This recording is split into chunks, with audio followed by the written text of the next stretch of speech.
Pernah nggak sih kamu disakiti begitu dalam, dipermalukan, atau mungkin diperlakukan nggak adil, terus naluri pertama yang muncul itu cuma satu, balas dendam. Pasti pernah. Ada keinginan membara gitu ya, untuk bikin mereka ngerasain sakit yang sama. Betul. Bahkan kalau bisa lebih parah. Saya rasa kita semua pernah deh ada di titik itu. Dan perasaan itu kan sangat manusiawi ya, Sangat jujur. Tapi hari ini, kita mau coba selami sebuah ajaran yang rasanya, menabrak langsung naluri kita itu. Langsung tabrakan ya. Iya. Sumber pembahasan kita ini dari sebuah ayat yang sangat terkenal, tapi mungkin juga salah satu yang paling sering disalahpahami. Oke. Ajaran Yesus dari Matius 5 ayat 39 yang bicara soal memberikan pipi kirimu. Yang itu. Nah, iya. Bersama-sama, kita akan coba bedah. Apa sih sebetulnya makna di balik perintah yang kedengarannya radikal bahkan mustahil ini? Dan gimana ini bisa mengubah total cara kita merespon rasa sakit? Menarik. Oke, mari kita langsung ke masalah utamanya deh. Bayangin ada gosip miring tentang kamu di grup WhatsApp keluarga. Waduh. Yang nyebarin salah satu kerabat sendiri. Atau seorang sahabat yang kamu percaya banget, malah nusuk dari belakang di tempat kerja demi promosi. Ouch. Sakit itu. Apa yang kamu rasain? Panas kan di dada? Pikiran jadi nggak tenang, muter-muter terus, nyari salahnya di mana. Betul. Mengulang-ulang kejadiannya. Dan di tengah semua itu, muncul bisikan yang kuat. Gue harus bales, dia harus bayar untuk ini. Lalu pas emosi lagi di puncak-puncaknya, kita baca ayat ini, Matius 5 ayat 39. Momen yang kurang tepat ya rasanya. Iya, ayatnya bilang, tetapi aku berkata kepadamu, janganlah kamu melawan orang yang berbuat jahat kepadamu, melainkan siapapun yang menampar pipi kananmu, berilah juga kepadanya pipi kirimu. Dan reaksi pertama hampir semua orang, termasuk saya jujur aja, adalah, tunggu dulu, ini nggak masuk akal. Nah, itu dia. Perintah ini kayak minta kita nyiram bensin ke api yang udah membakar kita. Tepat. Ini terdengar seperti kelemahan kan? Kayak jadi keset, mempersilahkan orang lain untuk nginjik-nginjik kita. Logika dunia kan ngajarin kita untuk berdiri, bela diri, pasang badan. Jangan biarin orang lain ngerendahin kita. Ajaran ini rasanya 180 derajat berlawanan. Dan ini bukan soal salah terjemahan loh ya. Bukan. Versi lain, kayak Alkitab Bahasa Indonesia Sehari-Hari, itu malah lebih lugas. Jangan membalas dendam terhadap orang yang berbuat jahat kepadamu. Jelas sekali pesannya. Sama, kenapa? Dan yang lebih penting, gimana caranya? Ini rasanya mustahil.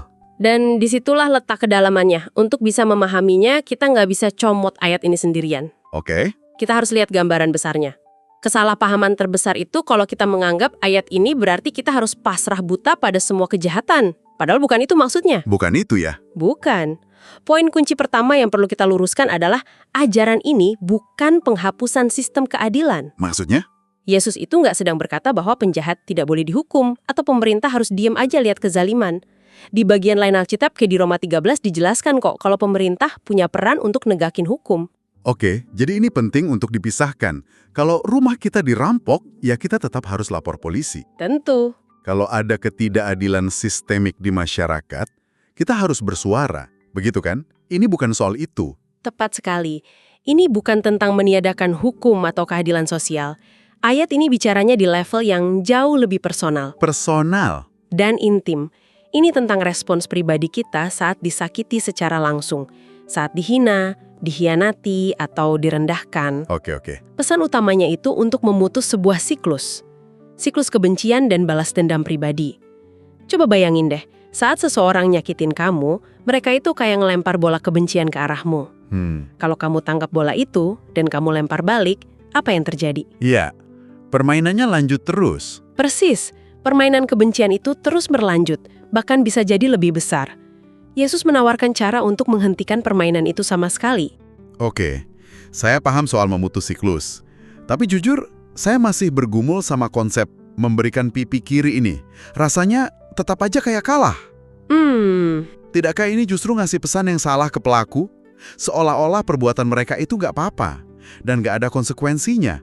Ini bisa jadi enabling behavior kan? Pertanyaan yang sangat krusial. Dan ini nunjukin kita melihatnya dari sudut pandang yang sangat wajar. Kita mikirnya dalam kerangka menang kalah. Iya kan? Tapi coba kita geser sedikit perspektifnya. Ini poin kunci kedua. Fokusnya itu bukan pada kekalahan, tapi pada kasih yang aktif dan berkuasa. Kasih yang aktif. Betul. Kalau kita lihat ayat-ayat di sekitarnya, kayak di ayat 44 di pasal yang sama, Yesus langsung bicara soal mengasihi musuh. Jadi tindakan memberikan pipi kiri ini bukan tindakan pasif menyerah. Tapi, Justru sebaliknya. Ini adalah sebuah pernyataan sikap yang luar biasa berani dan kuat. saya kurang setuju dengan kata berani.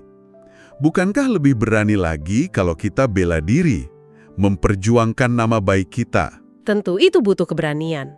Diam saat dihina itu kan di mata dunia seringkali dilihat sebagai tindakan pengecut, bukan keberanian. Gimana bisa ini disebut berani? Karena keberanian di sini definisinya beda. Keberanian dunia adalah keberanian untuk membalas pukulan. Oke. Keberanian yang Yesus tawarkan adalah keberanian untuk menyerap pukulan tanpa menjadi seperti si pemukul. Menyerap pukulan. Tindakan itu pada dasarnya bilang begini. Kamu bisa nyakitin tubuhku, kamu bisa coba ngehinaku, tapi kamu nggak punya kuasa untuk maksa aku membencimu. Oh, Kamu nggak bisa nyeret aku turun ke level kebencianmu.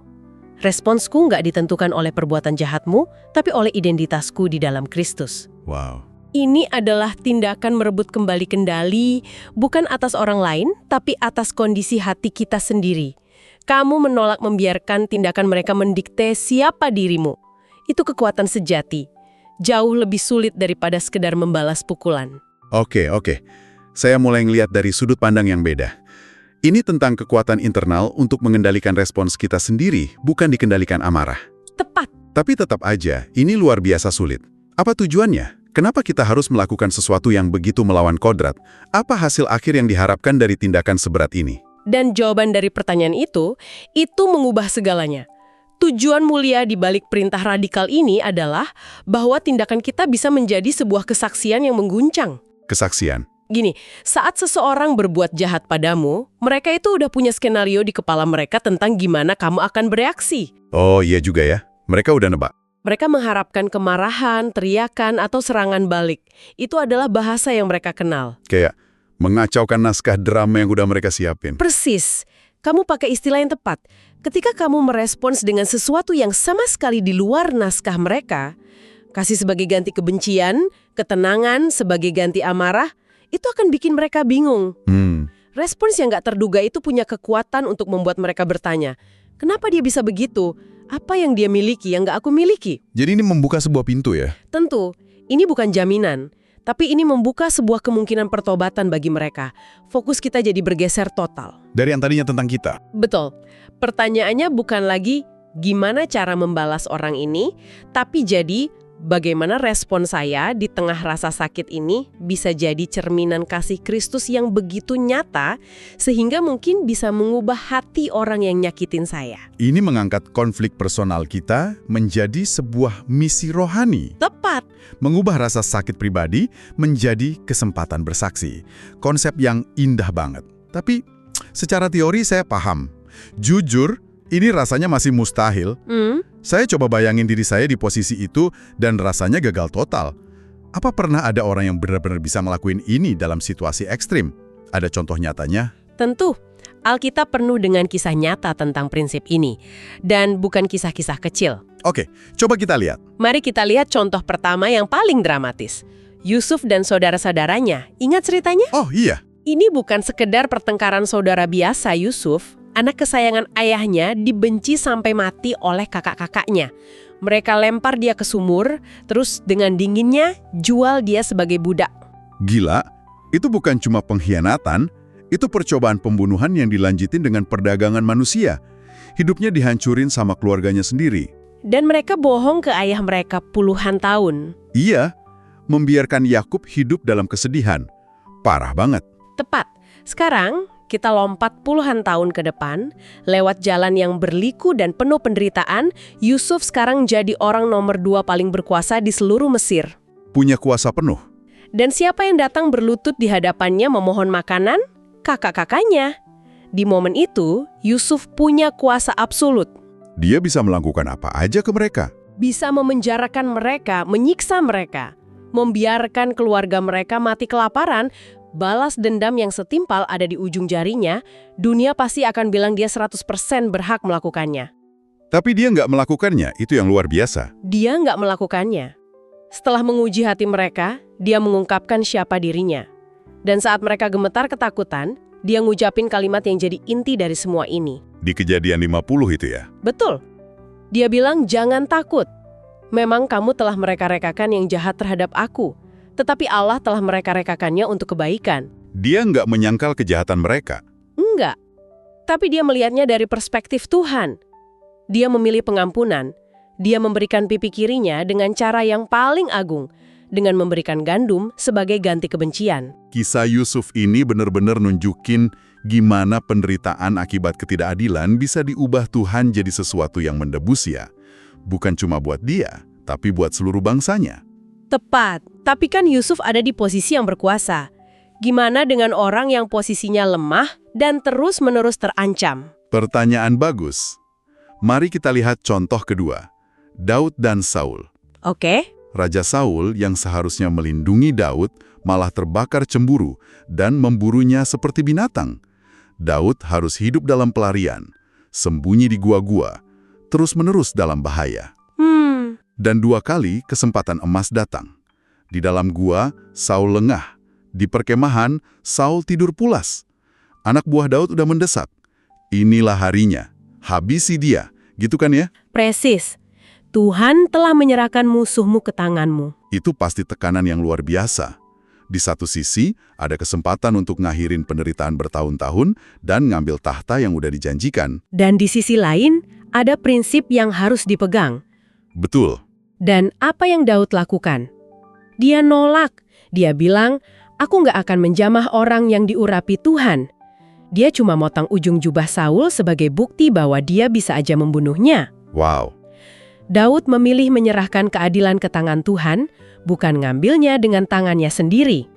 Dia secara aktif menolak membalas kejahatan dengan kejahatan, meskipun seluruh logikanya teriak untuk melakukannya. Dia nunjukin kekuatan menahan diri yang luar biasa. Sangat luar biasa. Yusuf dan Daud ini kan contoh manusia yang hebat ya. Tapi bukankah ada satu contoh lagi yang jadi puncak dari semuanya? Yang bikin ajaran ini jadi mungkin untuk kita teladani. Tentu. Contoh tertinggi, puncak dari ajaran ini adalah Yesus sendiri. Dia yang mengajarkan, dia juga yang melakukan. Dengan sempurna. Di kayu salib, setelah dicambuk, diludahi, dihina, dan dipaku, dia ngelihat orang-orang yang nyiksa dia. Dan apa yang keluar dari mulutnya, bukan kutukan, bukan sumpah serapah, dia berdoa. Ya Bapa, ampunilah mereka. Sebab mereka tidak tahu apa yang mereka perbuat. Ini bukan lagi teori. Ini adalah demonstrasi kasih yang paling radikal dalam sejarah. Dan yang luar biasa, teladannya itu nular. Sangat menular. Kita lihat Stefanus, martir Kristen pertama. Oh ya, Stefanus. Saat dilempari batu sampai mati, dia menggemakan doa gurunya. Di napas terakhirnya saat batu-batu menghancurkan tubuhnya, dia berseru, Tuhan janganlah tanggungkan dosa ini kepada mereka. Itulah jantung dari ajaran memberikan pipi kiri. Bukan sekedar menahan diri, tapi secara aktif mendoakan dan menginginkan kebaikan bagi orang yang menghancurkan hidupmu, itu kekuatan dari dunia lain. Mendengar contoh-contoh itu, perspektif saya benar-benar berubah. Jadi kalau kita rangkum diskusi kita, perintah untuk memberikan pipi kiri ini sama sekali bukan ajaran tentang menjadi lemah. Bukan sama sekali. Bukan pasif, atau membiarkan kejahatan merajalela. Justru sebaliknya. Ini adalah sebuah strategi rohani yang sangat aktif dan kuat. Betul. Strategi. Ini tentang memilih senjata yang berbeda dalam peperangan. Senjata kita bukan balas dendam yang merusak, tapi kasih radikal yang bisa melucuti senjata lawan dan bahkan mengubah hati mereka. Pada akhirnya, ini tentang menjadi cerminan Kristus yang begitu nyata, sehingga penderitaan pribadi kita bisa jadi panggung bagi kemuliaan Tuhan.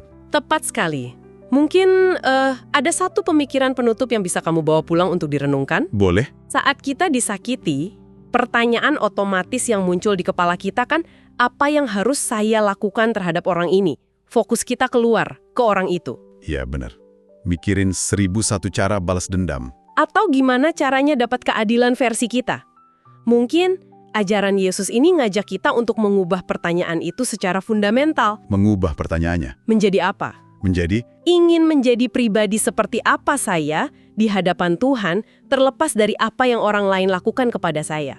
wah, itu dalam sekali. Pertanyaan ini memindahkan fokus dari orang yang nyakitin kita, yang nggak bisa kita kendalikan, kepada karakter kita sendiri, yang bisa kita bentuk bersama Tuhan.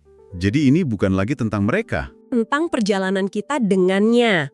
Respons kita bukan lagi reaksi terhadap provokasi dari luar, tapi jadi cerminan dari identitas kita yang sejati di dalam Kristus.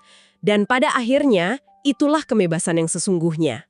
Kebebasan dari keharusan untuk membenci. Wow. Ya, Oke, mari terus belajar dan bertumbuh bersama. Tuhan Yesus memberkati.